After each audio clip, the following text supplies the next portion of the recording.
नमस्कार, आप देख रहे हैं 4 PM और मैं हूं आपके साथ निधि तिवारी। बिहार चुनावों से ठीक पहले उपराष्ट्रपति चुनावों में मोदी जी के हनुमान ने अमित शाह की चाणक्य नीति को तगड़ा झटका दिया है। एक तरफ पीएम मोदी ने उपराष्ट्रपति चुनावों की वोटिंग के ठीक पहले सांसदों को लाइन हाजिर किया है, तो वहीं दूसरी तरफ एनडीए सांसदों ने खुली बगावत कर दी है। तो चिराग वर्सेस नीतीश में कैसे फंस गया है उपराष्ट्रपति चुनाव, आपको बताएंगे। वहीं राहुल गांधी के संपर्क में चिराग के सांसदों ने कैसे खेला किया और मोदी की मीटिंग को बॉयकॉट किया, उस पर भी आएंगे। लेकिन पहले सीट शेयरिंग फॉर्मूले ने कैसे बिहार चुनाव फंसा दिया है, खबर देखिए एनडीटीवी की। देखिए, इसमें लिखा हुआ है कि चिराग पासवान की पार्टी ने अब सीएम पद पर ठोका दावा। एलजेपीआर सांसद के बयान ने बढ़ाई एनडीए की धड़कनें। तो जैसा कि आप जानते हैं कि बिहार में सीट शेयरिंग फॉर्मूला लगभग तय हो चुका है। जेडीयू 102, भाजपा 101 और चिराग की पार्टी 20 सीटों पर चुनाव लड़ेगी। वहीं हम और आरएलएम को 10-10 सीटें दी गई हैं। लेकिन यहीं पर पेच फंस गया है। एक तरफ जीतन राम मांझी ने अमित शाह से 30 से 40 सीटों की डिमांड करने की रणनीति बनाई है, तो वहीं दूसरी तरफ चिराग की पार्टी के सांसदों ने सिर्फ विधानसभा सीटों पर ही नहीं बल्कि मुख्यमंत्री पद पर भी अपना दावा ठोक दिया है। तो तहलका मच गया है। आपको बता दें कि चिराग पासवान के जीजा बिहार प्रभारी और सांसद अरुण भारती ने बीजेपी से झोली भर कर सीटें मांगी है।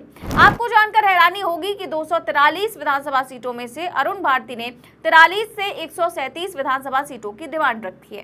इतना ही नहीं, भारती ने आगे कहा है कि जहां भी जाकर उन्होंने अपनी बात रखी है, लोगों ने हम पर भरोसा दिखाया है। लोगों ने न केवल आशीर्वाद दिया है बल्कि अगले बिहार के मुखिया होने के तौर पर उनको जिम्मेदारी देने की स्वीकार्यता भी दी है। मतलब साफ है कि चिराग पासवान जो खुद नहीं कर पाए वो अपने सांसदों से कहलवा रहे हैं। और जैसा कि आप जानते हैं कि चिराग के पास 5 सांसद हैं। लोकसभा चुनावों में एनडीए से चिराग को 5 सीटें मिली, जिनमें से 5 सांसदों पर मोदी के हनुमान का 100% स्ट्राइक रेट रहा। अब ऐसे में चिराग पासवान पीछे हटने को तैयार नहीं है। वैसे भी जब चिराग ने सांसदी छोड़कर विधानसभा चुनाव लड़ने की तैयारी की, तभी समझ में आ गया था कि दाल में कुछ काला है। जाहिर है कि चिराग सांसदी छोड़ेंगे तो विधायक तो बनेंगे नहीं। मतलब साफ है कि उनके मुख्यमंत्री बनने की परम इच्छा है। तो क्या बीजेपी नहीं मानी तो चिराग की पार्टी ने कुल जो 243 सीटों पर चुनाव लड़ने की तैयारी पूरी कर ली है। तो सूत्रों की माने तो चिराग के सांसद राहुल तेजस्वी के संपर्क में हैं और बिहार चुनाव से पहले राहुल ने उपराष्ट्रपति चुनावों में बड़ा खेला करने की रणनीति बनाई है। शायद इसीलिए अमित शाह हड़बड़ा रहे हैं और चिराग पासवान को मनाने के लिए मीटिंग बुला रहे हैं। जी हाँ, चौंकिए मत। खबर देखिए न्यूज़ 24 की। बिग ब्रेकिंग है कि बिहार चुनाव में सीट शेयरिंग को लेकर फंसा एनडीए का पेच। गृह मंत्री अमित शाह ने बुलाई अहम बैठक। तो अब अमित शाह ने मीटिंग बुलाई है तो आप समझ सकते हैं कि कोई छोटा खेला तो होगा नहीं। वैसे भी कॉन्स्टिट्यूशन क्लब के चुनावों के खेल के बाद से बीजेपी के कथित चाणक्य कोई रिस्क नहीं लेना चाहते हैं।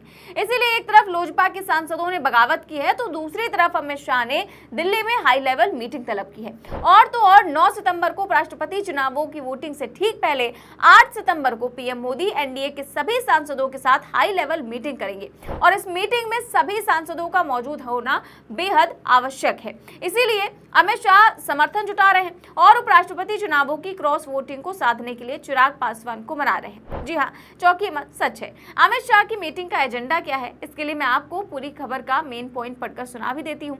देखिए, इसमें लिखा हुआ है कि एक तरफ जहां एनडीए दोबारा सत्ता में वापसी की बात कर रहा है, तो वहीं दूसरी तरफ इंडिया गठबंधन के नेता सरकार पर तरह तरह के आरोप लगा रहे हैं। इस बीच गृह मंत्री अमित शाह ने 3 सितंबर को दिल्ली में बिहार बीजेपी नेताओं की एक अहम बैठक बुलाई है।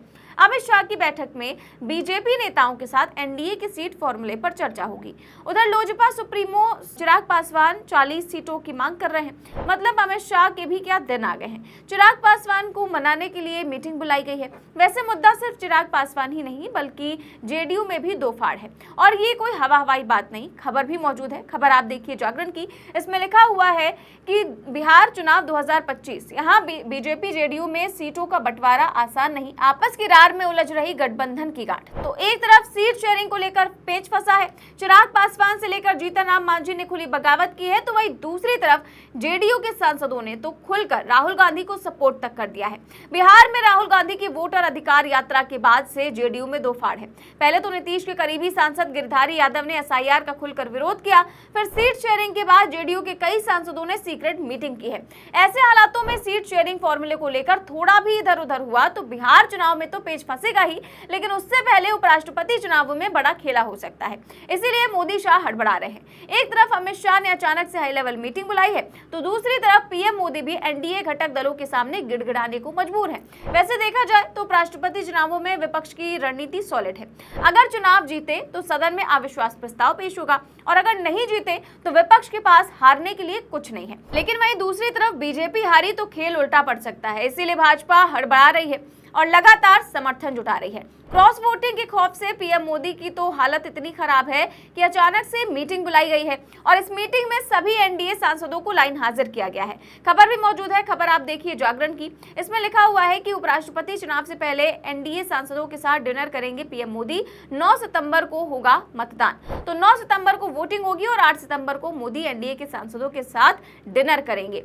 दरअसल ये कोई डिनर नहीं होगा, बल्कि वोटिंग से ठीक 12 घंटे पहले सांसदों की परेड की जाएगी। वैसे बता दें कि किसी भी उपराष्ट्रपति चुनावों से पहले इस तरह का रात्रि भोज कभी नहीं हुआ, जो अब होने जा रहा है। खबर के मुताबिक सारे सांसदों को लाइन हाजिर किया गया है।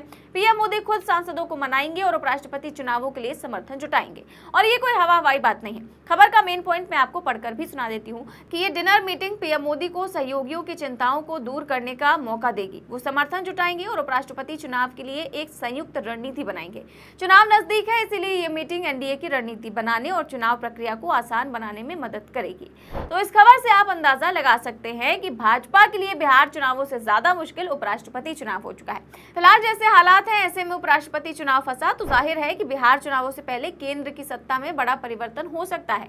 अब क्या होगा क्या नहीं, और क्या मोदी शाह की मीटिंग क्रॉस वोटिंग को रोक पाएगी, सवाल के जवाब में और पूरी रिपोर्ट पर आपको क्या लगता है कि क्या मोदी जी की बैसाखियां ही मोदी जी को गच्चा देंगी? जो भी आप सोचते हैं हमें कमेंट बॉक्स में जरूर बताएं। चैनल को सब्सक्राइब भी करें और ज्वाइन भी करें। देश और दुनिया की तमाम बड़ी खबरें जानने के लिए देखते रहिए 4PM न्यूज नेटवर्क। नमस्कार।